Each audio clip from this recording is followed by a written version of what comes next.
This is your daily financial news. We do these news shows 7 days a week. I always target 7:30. We do them live, no editing, just so we can get it done and move on with the rest of our days.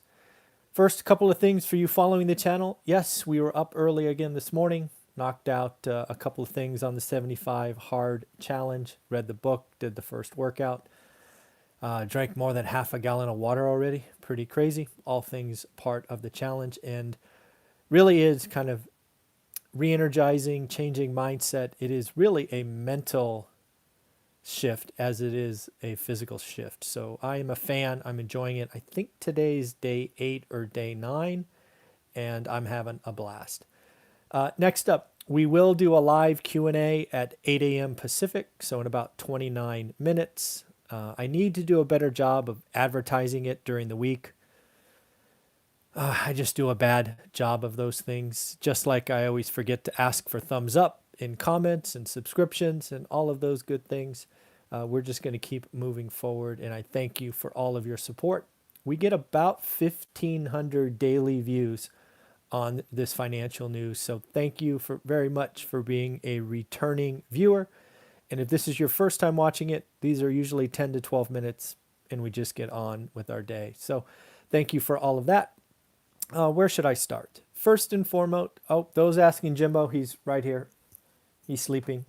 He got me up at 4:18 this morning, and he was with me while I was working out, and now he's asleep, and I'm going to let him sleep instead of waking him up. We're going to first talk about the week ahead. The week ahead is something all of us are going to have to pay attention to. It is likely the most active week for earnings. It is certainly the most active week for the S&P 500. We have over 100 companies, so over 20% of the S&P 500 reporting next week, with such heavyweights of Apple, which could report its first $100 billion quarter. That is pretty crazy. Facebook, Microsoft, and the big and almighty Tesla. So again, a big week for earnings. It is going to be interesting again, not only beating top and bottom and just watching how bad analysts are, which is kind of funny after watching the bank earnings from last week. But for me, it's going to be who is talking about the future. Still, last time I checked, greater than 50% of companies are yet to give a forward-looking guidance. That is going to be a change. I don't know that it happens now, but maybe it's next quarter. I'm certainly hopeful it's the quarter after that. So that is some very interesting things to watch. So something else to watch next week that is going to be big news is we're going to get our first taste of Q4 GDP. It'll be the first print. We will get revisions going forward, but it's going to be interesting to see what happened in Q4. They're expecting a growth rate of 4.7%. They are expecting a yearly first report of the year at negative 3.5%. Now remember the math from memory. We were down 35 or 36% in Q2. We were up about that same in Q3, but again, statistics lie. So remember a smaller base, hence the percentage looks different. So we will see. We will likely have a negative year. 2020 kind of deserves to be a negative year, right? It was just all bad. Let's put a negative print and let's make 2021 a better year. Remember also from Q4, we talked about on this channel, retail sales limped into the end of the year. They got considerably worse month 1, month 2, and month 3. Month 3 posting a negative 0.7%, and that was a surprise. They were expecting a negative 1 from my memory. We got unemployment claims again on Thursday. That's a market moving number at this point. We're 2 weeks over 900, right? Where does that go? And a number I failed to mention last Thursday, but was picked up in our expert conversation with Jonathan Twomley on Thursday was 3 million people. 3 million people fell off unemployment, which means they exhausted the normal 6 months. They exhausted the emergency 13 weeks. That's pain. That's pain. That's going on. So that is something I am going to be watching to see if that was just like a one week or 1 month blip, but that's That's a huge number. So we'll see where we're going from there.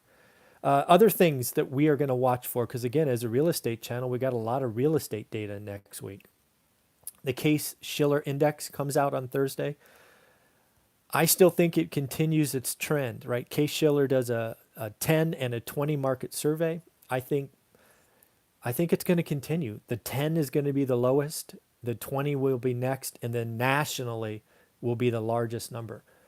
And that just goes to show you that the Case-Shiller Index was built for the old model.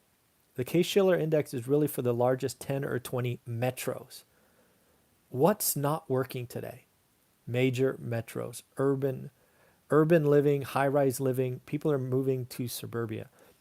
So I think it will be interesting to see when the talking heads on TV realize that the Case-Shiller Index is less valuable than before, because it's missing where the excitement is. In addition to that, we will have both new and pending home sales. That is always interesting to watch. It is hot, hot, hot out there. So again, that is kind of the week ahead. The other thing that we could get updates on, and I've mentioned it a couple of times, J&J. J&J has had, I think it's a 30, or it might have been a 45,000 phase 3 trial going on. They report earnings on Tuesday, I think after hours. It will be interesting to see if they report their trial data the same day they report earnings. I don't know if they will, but we shall see. I mean, I am looking forward to seeing what J&J has to say. Somebody who's grown up with J&J products and raised a daughter with J&J products, it's kind of a company that, frankly, I have faith in, rightly or wrongly. I do. So we will see what they have to say with their vaccines. Moving forward, talking again about real estate, it's pretty clear that there are some markets that are hot and some that are cold. This was reported by, I think, by Money Magazine. If you've been watching this channel, you should get this question right. What are the three coldest real estate markets out there? Go ahead and take a second to put them down there. I will answer it after giving you the top 5 hottest. So again, take a guess at the 3 coolest or coldest or whatever. So the top 5, we'll go 5 to 1. So number 5 is Denver, Colorado. Number 4 is Tampa, Florida. And again, these are the hottest markets. Number 3 is Nashville, Tennessee. Number 2 is Phoenix, Arizona. And number 1 is Austin, Texas. Austin is likely to be the hottest market 2 years in a row. Austin had 24% appreciation last year. That's amazing. 24%. And they're going to back it up with supposedly the next hottest year at 2021. All I got to say is watch out for your property taxes in Texas, and specifically Austin, because they reset every year, and whew, you're going to see some jump in property taxes. So as for the coldest markets, it is New York, number 1, San Francisco, number 2, and LA, number 3. Again, urban, bad, right? Urban vertical, bad. Urban sprawl, bad. Everybody's going to the suburbs. So we are very likely to see price drops, decreases in these areas, certainly activity. So that is interesting. Real quick, really based on Barry Habib's discussion yesterday, I took a look at millennial buyers, and it is going to be interesting to see if that strength continues. And not only do we have work from home, urban flight, work from anywhere, but I do believe the millennial buyers are here. I believe their friends are buying, which is causing them to buy. It's kind of this recursive loop. So it's going to be interesting to buy because I believe they are the dominant force in the market. I believe baby boomers historically have been the dominant force. I believe millennials are taking that up and will continue to be the dominant force for the next 10 to 20 years. A couple of things look interesting on December of 2020 numbers with real estate. If you haven't known already, existing home sales in 2020 were the highest since 2006. 2006 is the last full year before the crash started. That's interesting, right? I was investing back then. I know exactly what it looked like. So that was the most active year. Value, again, nationally speaking, was up 9%. Sales in December were up 22% year on year, and that is with inventory 21% lower than normal. That's just amazing. Some interesting statistics. Did you know that sales below 100K actually fell 15% year on year? Now, when you hear that, you go, oh my God, the market's falling apart. No, the actual answer is we've had so much home appreciation that there are just fewer homes listed below 100K. So again, watch out for those statistics. They can really mess with your mind if you're not careful.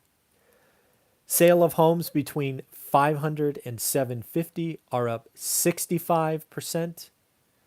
And get this, sales of homes over $1 million, $1 million, are up 94%. I find that amazing.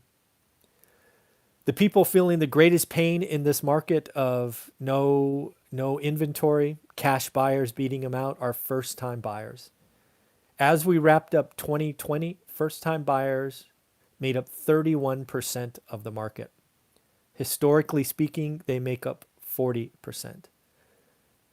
I think this is something to do with people not selling, the move-up buyers, but also builders. Builders were not building first-time homes for much of 2020. And then just the last thing, equity growth in 2020. Again, this is an average, so take it for what it's worth. Average equity gain if you owned a home in 2020 was $24,600. So following the one rental at a time strategy, getting to the 4 rentals that I talk all the time about, like all the time. If you had 4 in 2020, your equity gain 4 times 24,600, what would that be? That would be 98,600, something like that. I think so. $98,600. That's almost $100,000. And if you had 10, that'd be $246,000. Pretty crazy, right? Again, I think there's going to be another good year. I believe single family homes are the spot to be. I own apartments and they're quite a bit of pain right now. Evictions, you can't evict. Vacancies, rents are flat. Rents are growing in single family homes. People want space. They want backyards. I'm going to buy as many houses as I can. It's tough. I do think inventory is going to grow. But again, learn your market, do the work. I'm here to help if you want. There's a link below. But of course, have a wonderful day. We will do our daily financial news tomorrow at 7:30. And if you want an hour of just question and answers, I will be back with you in about 16 minutes on this channel from my computer. Take care, everyone. Bye-bye.